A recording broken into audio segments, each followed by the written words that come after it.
Hola, ¿qué tal? Paz y bien. Estamos compartiendo con el licenciado entonces Daniel Perrone.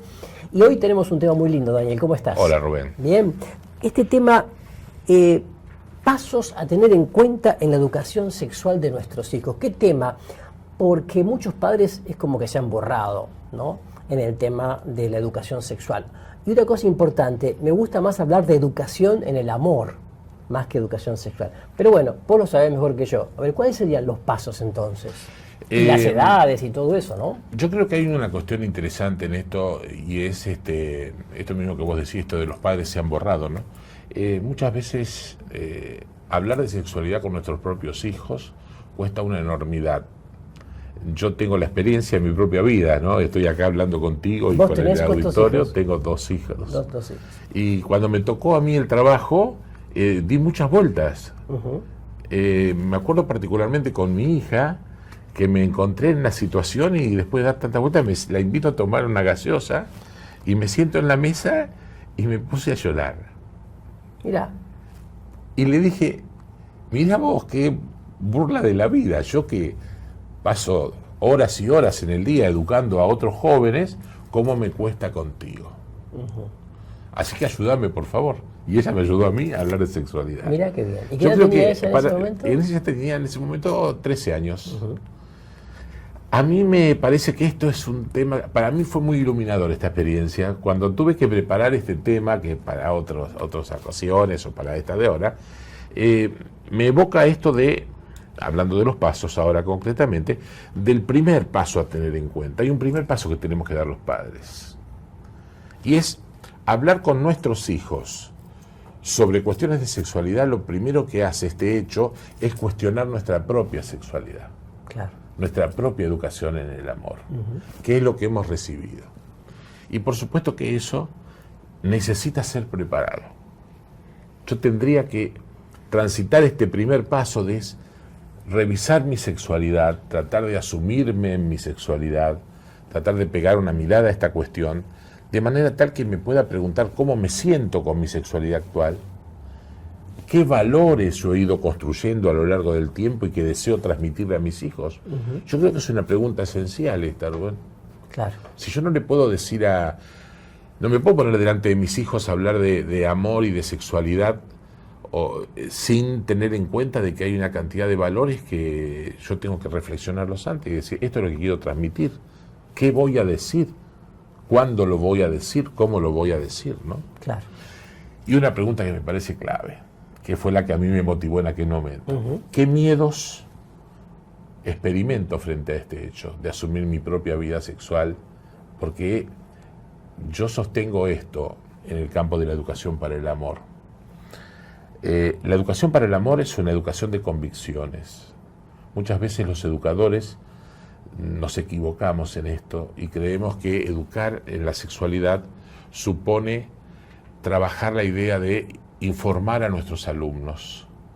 Y eso es poco. Claro, no es información. No es información. Claro. Es transmitir convicciones. Entonces la primera pregunta es, ¿de qué estoy convencido? Claro. Este es el primer paso. Yo no puedo salir a hablar con mi hijo si no me pregunta. Al docente le pasa lo mismo en el aula. Yo suelo decirle a los docentes cuando estoy en algún taller, ¿de qué está convencido usted? ¿Qué es lo que va a transmitir? Claro. Y una cosa, por ahí confundimos educación, sexual, educación con el amor. Entonces dice, a ver, está en la pubertad, 11, 12 años, tengo que hablar del tema. Sin embargo, la educación en el amor comienza desde que prácticamente el niño nace. Porque lo importante es que el chico sepa justamente compartir, que sepa abrirse, que sepa amar. Sí. Ahí está. Hay un segundo paso que es clave en esto, ¿no es cierto? Y que es formar.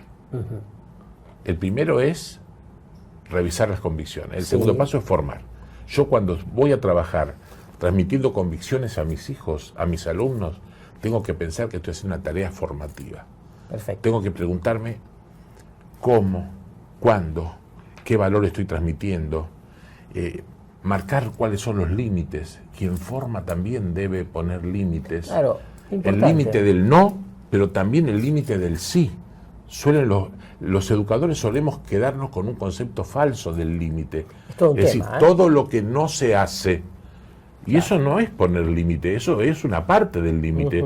Yo para trabajar un límite con mis hijos, tengo que empezar por formarlos para que sepan qué se hace.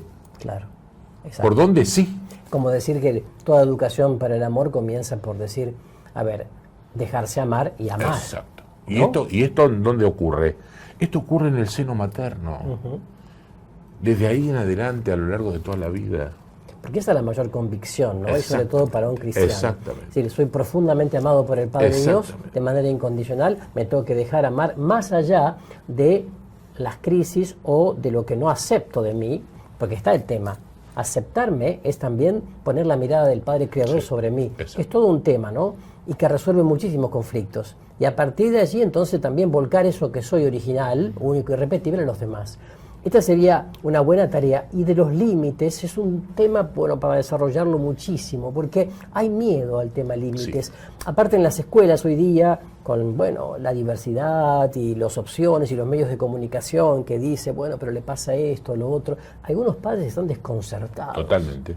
¿No? Porque hemos reducido el concepto de límite a la pobreza de pensar que el límite es marcar todo lo que no se hace. Entonces, eso tiene un sentido punitivo. Qué interesante. Si nosotros trabajáramos un concepto de límite en positivo, claro, enseñaríamos a nuestros hijos por dónde caminar. A ver, ¿cuál sería un límite en positivo, por ejemplo? Un límite en positivo es se ama así, se respeta de esta manera. En casa recibí la vida de mi papá y por recibirla tengo que celebrarlo y vivirlo.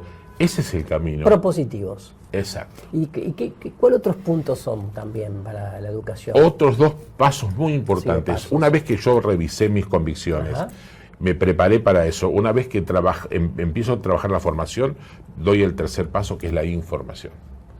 Le ofrezco a mi hijo información seria, científica, completa, contrastada éticamente. No ideologizada. No ideologizada, de manera que sea... Al ser científica pierde la capacidad de ideologizarse, por supuesto, siempre porque y cuando... por supuesto que el objetivo de la ciencia es encontrar la verdad.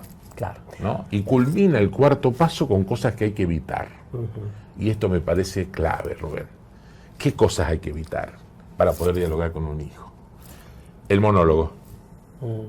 Tipo sermón. No sirve. Un chico me puede escuchar 2 minutos y al tercer minuto ya bajó la persiana y no me escucha más. Te mira nada más. Te mira nada más. ¿Está? Un segundo aspecto que hay que evitar es hablar desde el autoritarismo, que no es lo mismo que hablar desde la autoridad. Claro. Si yo hablo desde el autoritarismo y mi objetivo es mandonear y decir, pierdo. Y un tercer aspecto que hay que evitar urgente, importante, es no mentir. No debo mentir. ¿Sí? Claro. Y el último, para cerrar nuestro tema de hoy, es evitar la incoherencia. Una persona que quiere educar y es incoherente entre los valores que dice tener y los que vive, seguramente pierde autoridad absoluta para hablarle a un joven o a un... La fuerza del testimonio, ¿no? Es lo que nos forma. Y por último, la otra cosa que sería para otra cápsula es el tema de las heridas afectivas y emotivas que carga el propio papá y la mamá, y que están ocultas, tapadas, y que eso a veces no permite ser un canal de gracia para con los hijos, ¿no? Exacto. Bueno, te agradecemos mucho por este lindo tema y te esperamos en el próximo encuentro. Muy bien, muchas gracias. Hasta el próximo encuentro.